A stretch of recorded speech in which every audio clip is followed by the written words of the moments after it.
Okay, good afternoon, everyone.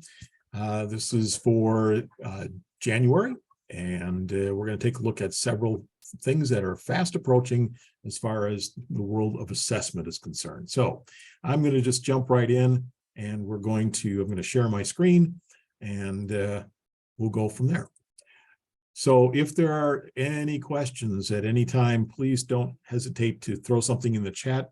Sarah Wallner will be monitoring that and catching me if I misspeak. I know Peg Moran Hussein is also here, and she will also catch me if I misspeak on specific topics. So you're in good hands with all of us.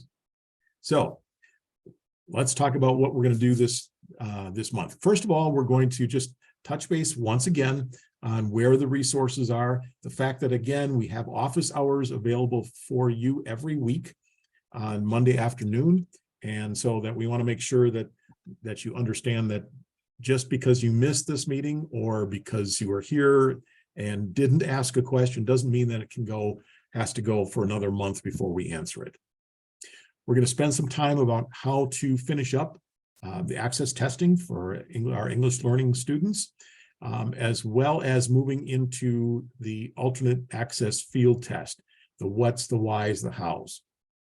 Finally, we're going to take a look at the forward exam this spring and where we are in the process. Many of you have been through this, but there are also many who have not. So we want to make sure that we have collective wisdom around these kinds of things. So if you say, well, I was wondering this, my guess is somebody else has wondered that and has had an experience with that. So this is a great place to share, to ask questions, and to help each other out. So let's dive in. Once again, the website, the shortcut is mmsd.org/assessment. We've got resources for both staff and family. Those will be updated in the next couple of weeks for all the spring assessments, so forward and DLM specifically.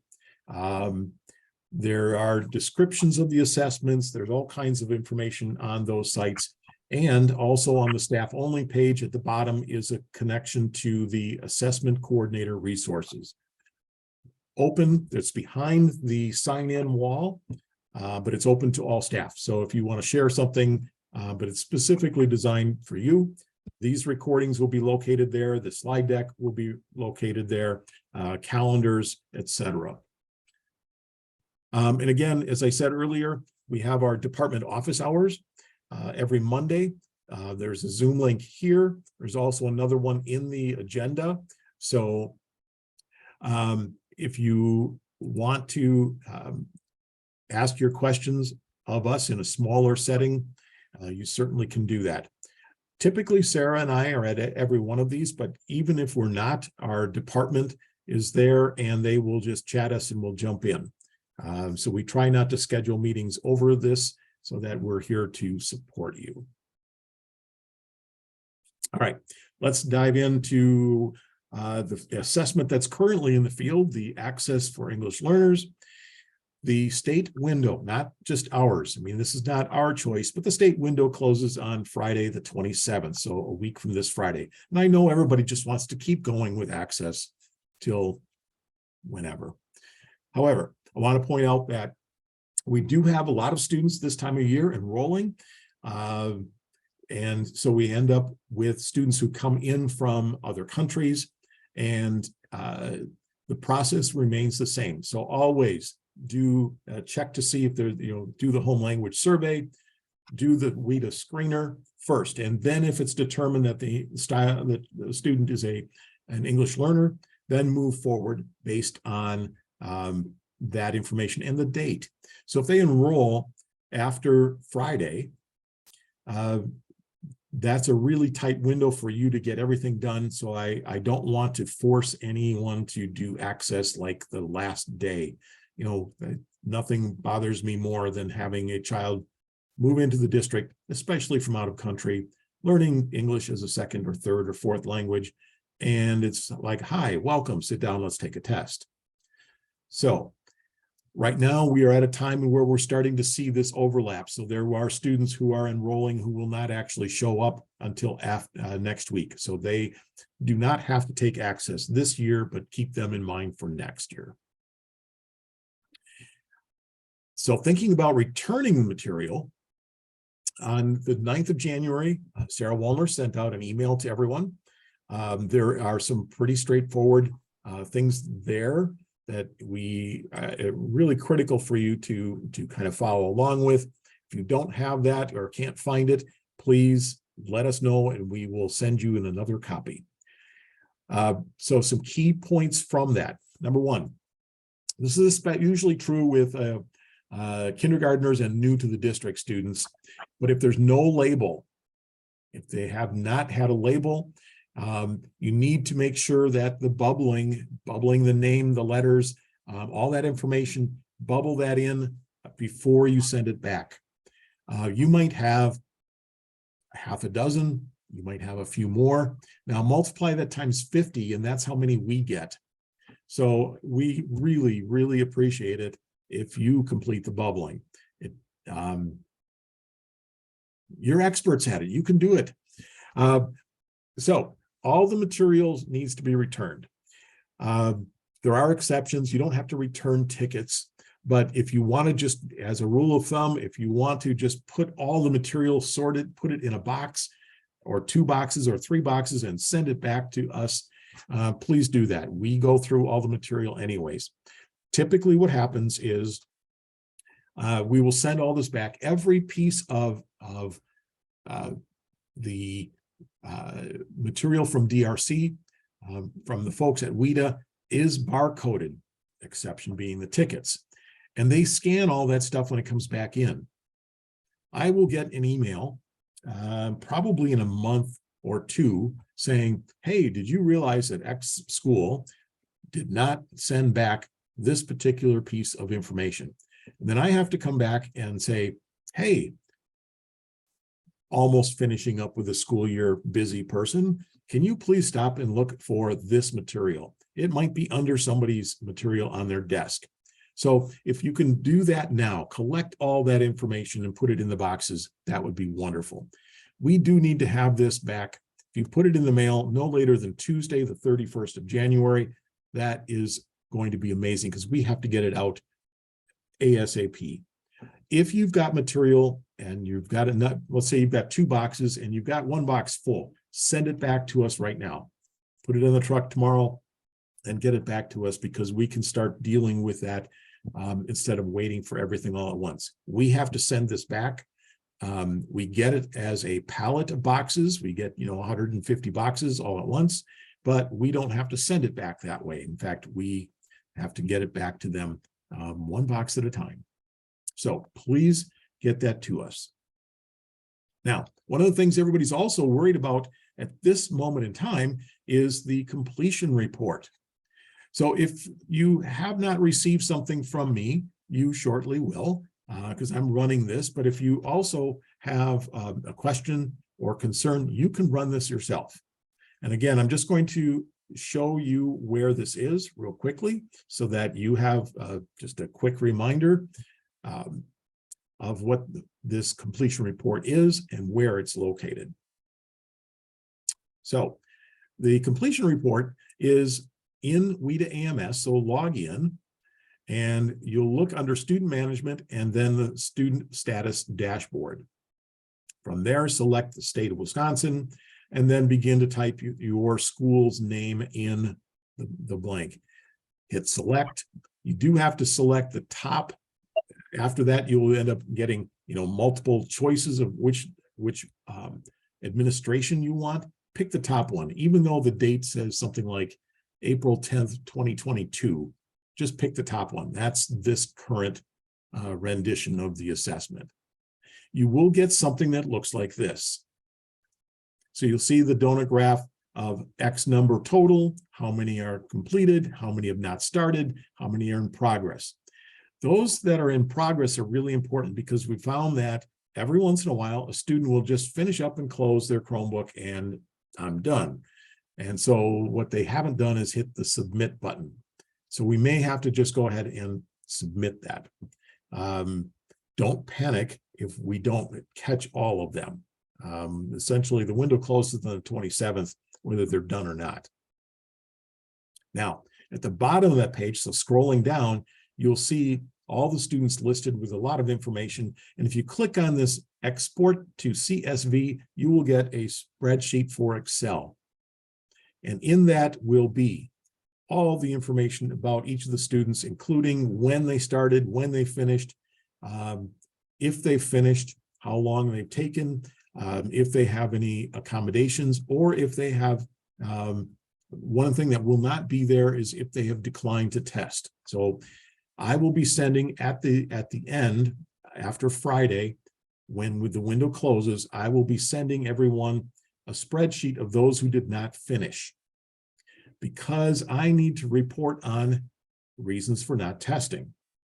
So please save both of us some time. And I know everybody's really close. Middle schools are doing awesome this year, doing very well.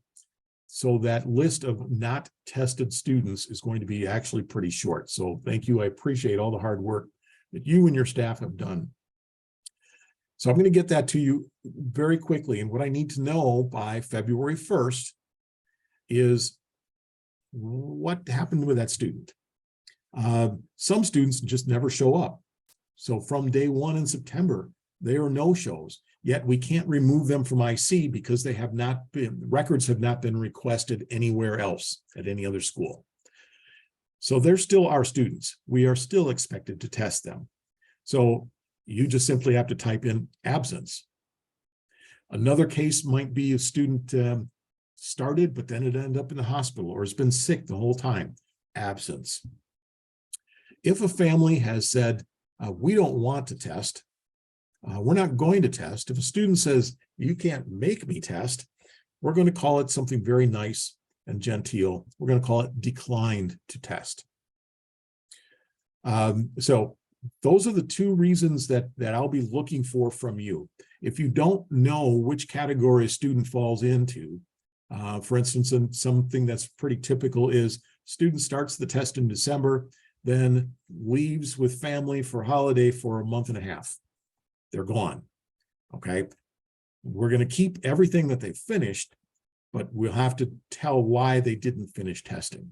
So if you have questions, please don't hesitate to address it to either Sarah or myself, and we'll make sure that that gets taken care of. So I'm just going to stop for a moment there and see what questions you might have, if any. Pop them in the chat. Otherwise, we're going to move on.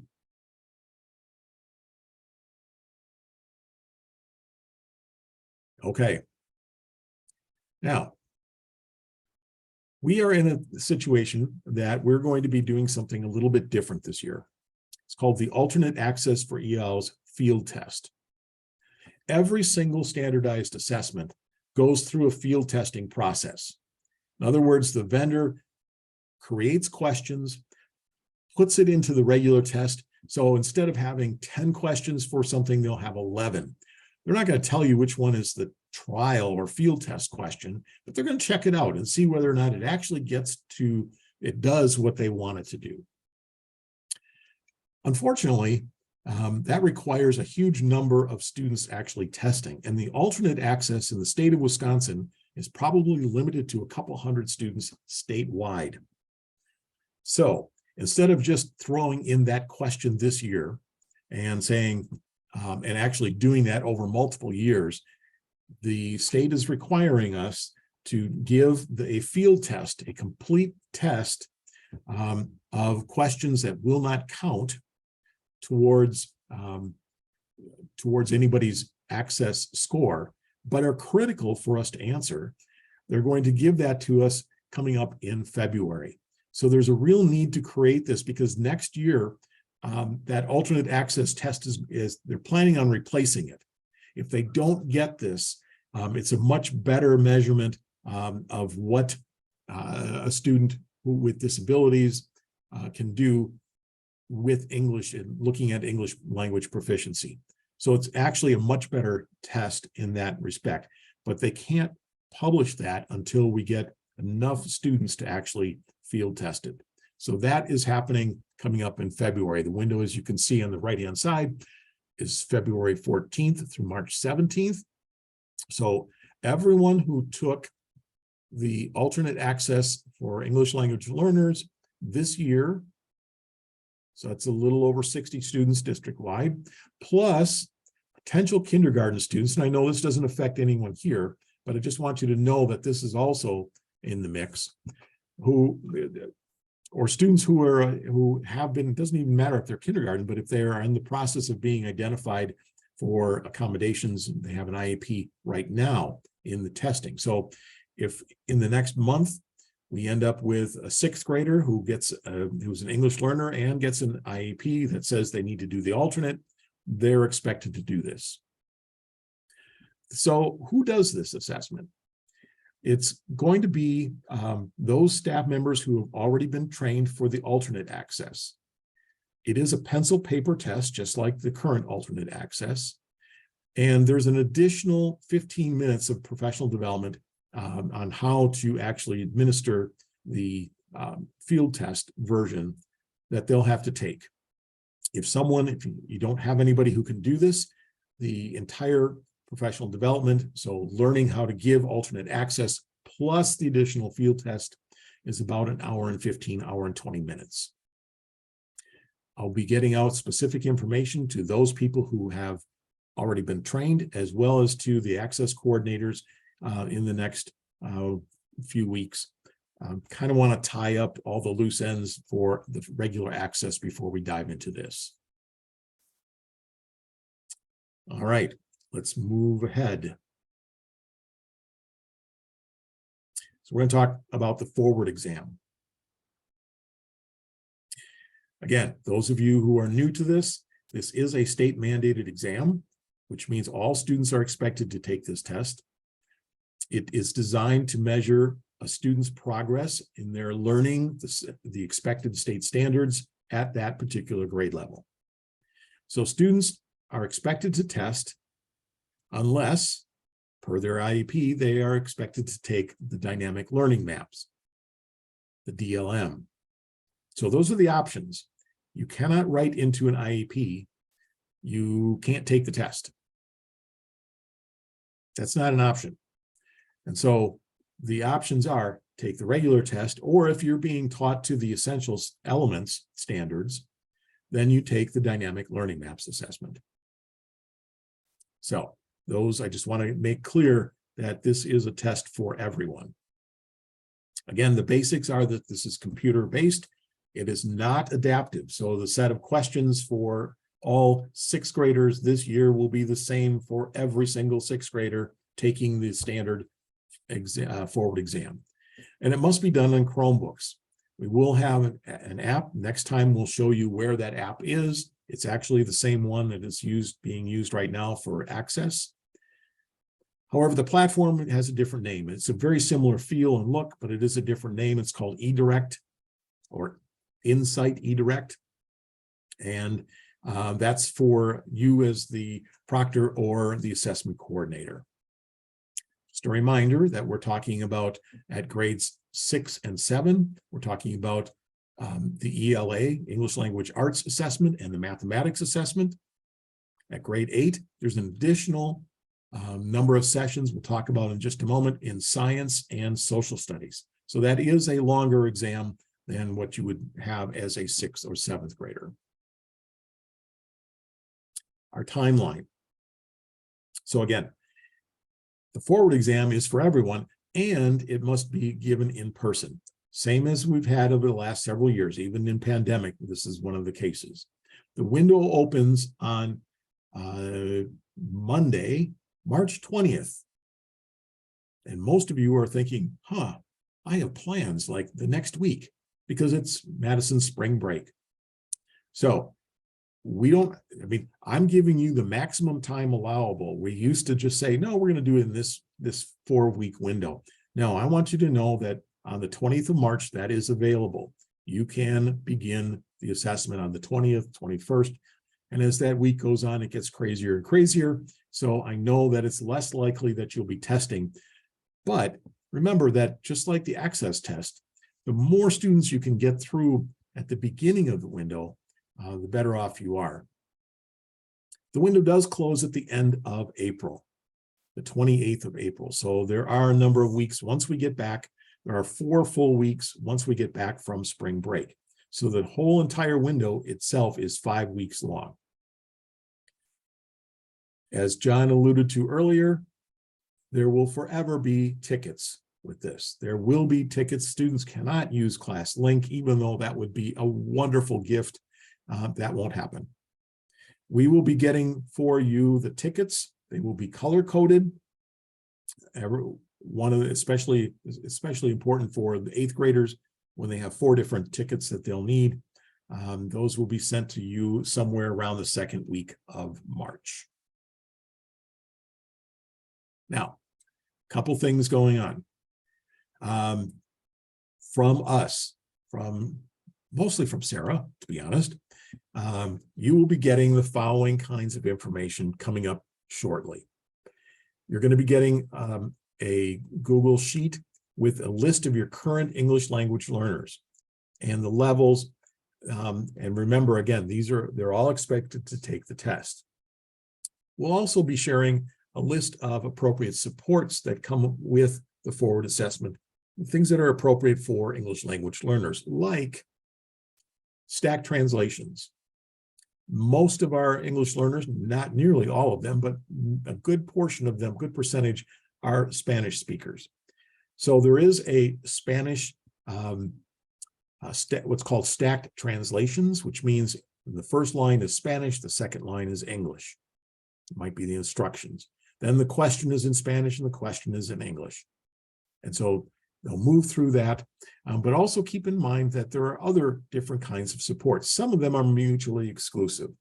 You will hear me saying this over and over and over again, because every year we still end up having people say, but I want them to have stacked translations and text-to-speech.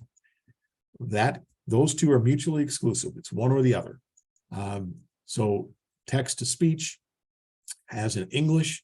It follows English pronunciation rules. The voice is there that does that. It will not appropriately follow the Spanish language rules. So we only have the one voice available. So we'll be providing you guidance documents. So on that Google Sheet, what we need to do to get from you is I need you to work with your grade level teams or your English, those who support English learners, and say, what is the best structure for these particular students? Do they need to have small groups, etc.? Also, on that, we're going to be asking about something called striving readers. Striving readers are those students who are making every effort and yet are still reading far below grade level.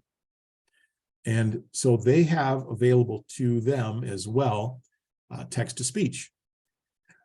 Now, in the past, we've had people say, I want all my students to have text-to-speech. And to be honest with you, that's actually probably more of a bother and less productive for students than by selecting individuals who actually really use this. So I tell you that those students who you suggest need to have this, keep in mind, what do they get on a regular daily basis in their own classrooms? Is someone there to read things to them? Or are you looking just for like help with a word or two? That's a big difference. The timeline to return this information. So I apologize that this is overlapping a lot of stuff, but that's how the spring goes. This information is important for us to get so that we can upload it by February 15th. When we get this to you, we will certainly let you know exactly what the expectation is. The question is, will EL students with an oral proficiency of 3 be exempt and newcomers? And the answer is no. So even if they are a level 1 or 2, this is typically what it is. So thank you for asking this question. If a student is a level 1 or 2, they are exempt from taking the English language arts portion one time only. So if last year student was in EL level 1 and they were exempted, and this year they're EL level 2, they are not exempt. They get a one-time exemption. And that also is only for English language arts. So even though we know, for instance, that the mathematics portion is 40% based on English language, I mean, you have to understand the language in order to actually get the questions. Even though we know that, there are no exemptions from the mathematic portion of the test. Likewise for 8th graders, science and social studies. Can I add something to that, Tim? Please. So what Tim said is true about the DPI level of the English language proficiency level of 1 or 2. But in addition to that, they also must have arrived, be new to the country within the last 12 months. So it wouldn't be anyone with a DPI level of 1. When I send out these lists that Tim is talking about, I will be using IC data to flag those students for you. So the ones that are on my radar and that I'm aware are qualify for this one-time exemption, there will be a note there next to them. You know, we have as a district, because we have so many English learners, there's so many different combinations. Here's one that sometimes comes up is the student arrives. This has to be within the last 12 months. Thank you, Sarah. But they were here for a month, then they left for several months. They were here for a couple months and they left and they're back. It's total time. So if they are here less than one 12 calendar months, that's, you know, you need to come to me and say, hey, let's check out this student. So even if it goes back for a couple of years, come to me and we'll get this figured out. It may require work with DPI on that. So Anna, I hope that addresses your question. Yeah, Tim, also the math part could not be translated into Spanish, right? Or the science. So those tests will have the stacked translations would be possible on those tests. There is since the English language arts contains a section where it's really focused on comprehension, none of that will be able to be translated into Spanish or any other language. So yes, social studies and science and math can all be translated, but it has to be done through the stack translations process. You can't. Well, and I'm sorry, Tim, there is actually also an option for a one-to-one interpreter for any language, but you need to have someone on. We won't have any translators available, so it would need to be an interpreter that you have on staff that would be willing to do that, and it must be done one-to-one or in a small group. I think it's a maximum of 4 small group translation. Does it have to be a certified teacher, Sarah? Or a BRS can do it? The BRS could do that, provided they have the background in appropriate administration, but under the supervision of a teacher, a certified teacher. So you're almost committing 2 people to that. And obviously a BRS might have, so I'm just thinking someone who speaks Mandarin Chinese. That BRS has the skill to be able to help support the student, but because of what their job is, they're not typically doing that kind of work, is my understanding. So we'll, again, set up the situation for us and we'll work with the multilingual department. If we need to go to DPI, we'll take care of that as well. Thank you. Sure. All right. So let's talk about the sessions themselves. Forward test is not timed. However, there are estimated times that DPI has determined from years of doing this. Keep in mind that the very first session that students will be asked to do, and you're asked to schedule, is the English Language Arts Session 1 called Text-Dependent Analysis.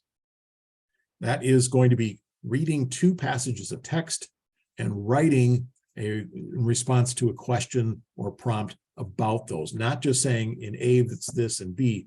They'll say pick a side and support it from the information that you read. We'll talk more about text-dependent analysis shortly.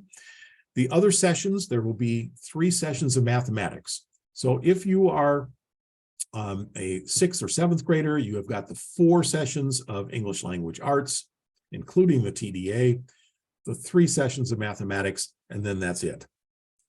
If you're an 8th grader, you have the 4 ELA, 3 math, 3 science, and 2 social studies. So it's a much longer assessment. So let's just quickly take a look at the suggested times in a little bit closer view. So we've got down here, we can see that how much time is expected for each one of these and each grade level.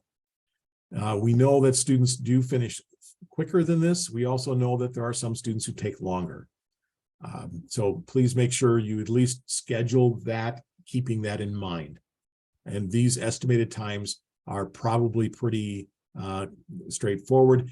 Here you can see that 130 minutes ELA is broken down into specific amounts of time for each one of the 4 sessions. So there's the text-dependent analysis, the writing language usage, listening, and reading. So each one of those takes a specific amount of time. It adds up to about 130 minutes. So Tim, are there any big changes to the number of sessions or time? No, not this year. The last change that we had was we went to 3 sessions for science, but that at this point, that's it. I do know that there was discussion, and I believe there is some changes in questions in social studies that much more tightly reflect the new social studies standards in the state. And so the questions might be a little bit more challenging, but as far as I understand, this is the most current version of the timing chart from DPI as of like literally 2 days ago. So Tim, are you saying the social studies section for middle schools could be a lot harder? Maybe it's something I should communicate out to families, because in the past, it seems like students in general, that's where they score really high. Yes. So that one of the things that we'll do in the communication, we'll be talking about that in just a moment, but we will say, changes to this year's assessment include this. I'm going to check with the folks at DPI as well as our social studies content people to make sure that I have that correct, but that's what I've been hearing over the last couple of years, that change is going to be taking place. It may have happened already last year. So I'll check into it, make sure that's part of the communications package. All right. Speaking of communications, thank you, John, for the segue. We are working to do something a little bit different than we've done in the past, because I still get comments like, gosh, my student came home from school today saying that they took the state test today. I didn't know that. Or student wakes up and says, oh, that's right, I've got the state test today. So I get it. I know that if there's communications that goes out, it's really important to read it or to listen to it. So we're going to try a multi-vein approach to improve the communication that comes from the district towards to families and to staff regarding the forward exam. First of all, there's going to be information about what is this test and why should I take it? There will also be resources for families. These kinds of things help. How to prepare, such things as we know that breakfast is a really important piece. We also know that positive affirmation is also a really important thing, that actually students score better when they say, you know what, I'm good at this, I can do this. We'll be sending out some more guidelines for schools regarding the timing of communications. One of the things that I have kind of let go in the last many years is just said, make sure you get it out at least a week ahead of time. But I want to make sure that we do this a couple times prior. I don't want to inundate families with, yes, I know this is the 4th time you've told me about the test, but I also don't want it to be a surprise the day of the testing. So finding that sweet spot is something that we're trying to do. We'll also be sending resources to schools, specifically looking at things like What is that text-dependent analysis? Are we actually able to use the resources? Did you know that students have a sheet of paper that they can have on their desk while they test that guides them through the text-dependent analysis? So we'll be sending resources and descriptors of that out to schools in the next couple of weeks. That will also be on the website, and that is part of the communication plan that we are building out for both families and for schools. Okay, I know that there are questions about, what about my virtual students? So here's what about your virtual students. All students 6 through 8 who are enrolled in MMSD are required to test. Forward exam can only be done in person. So just like as we have been coming out of the pandemic for the last 2 years doing this, it can only be done in person. So we have students who are enrolled in Madison Promise. The expectation is that they should test after their primary enrollment. So at your school, if they are enrolled as the primary, as your school is the primary location. That is, unless there's some mutual agreement that you can work with someone at Madison Promise, but that is not where they're able. They can only deal with a whole certain number of students anyways, and to do it virtually, they cannot be done. So we can talk about that if you have questions. You should be inviting the student to participate and provide them with the times and the locations and the date and information about testing. That will be in the communication package that we're building out for schools. But we always know that there are difficulties in contacting families. If that's the case, Andrew Stendal has graciously offered in the past. I think he might be on the meeting right now. I'm hoping he's offering to help connect. Thank you. Help connect with the families. It's not his job to do the invitation. You need to work with him to make sure that everyone is at least connected. If there's communication that needs to happen, it should go through the homeschool so that it's clear and everybody knows. I mean, if a family says, we're not coming in and we're going to opt out, that needs to go to the principal of the homeschool, and then a copy comes to me. So, yeah, and we can be helpful. Sometimes we have, one cell that works better, or an email, or any information like that. And our schedule, it shouldn't be an issue, even if it's during our mandatory homeroom attendance times. We can excuse that sort of stuff. So any questions about kids, or if you're not getting a hold of anybody, just reach out and we'll be happy to help. Thank you. Thanks, Andrew. It's appreciated. Okay. So I'm going to stop sharing here. Just if you have any questions, I want to make sure that you have our contact information. So Nicole Schaefer is our data specialist at middle school. So if you've got questions about data, about how to use the data best with your teams, please connect with Nicole. And then Sarah and I are still here and continue to be here for you for assessment questions. So I appreciate your time today. I'm going to see if anybody has any questions that for the group. You have concerns, etc.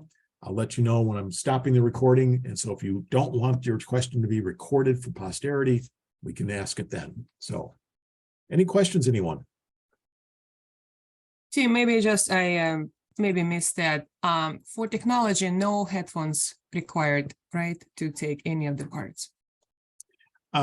Headphones would be, there are a couple different purposes for headphones. Number one, if a student has an accommodation, if they are listening, if they have text to speech, for instance, and you want them in a room with others, absolutely would require headphones. Another thing that can happen is students can have noise canceling headphones, or maybe it just drowns out distracting noises. And they are actually, it's a strategy that works for some students. And yes, thank you, Kate. There is a listening portion of ELA. So I think that was session 3. So session 3, you will need to have headsets. So please double check what you've got available. Let me know. I have a few available, and it doesn't mean hundreds. It means a few. So please ask nicely if you need anything, and we'll see what we can come up with. But yes, And something to add to that too, is that for forward, a little different than like access testing. It does not need to have a microphone. And also if students want to use their own headphones or earbuds, that is okay. yes, you. absolutely. Appreciate it. Thank you.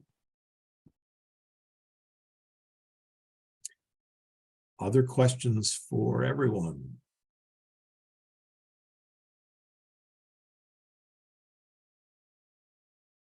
Okay, I'm going to stop recording. Thank you very much. We'll hang out here if you've got specific questions that you want addressed. Thanks.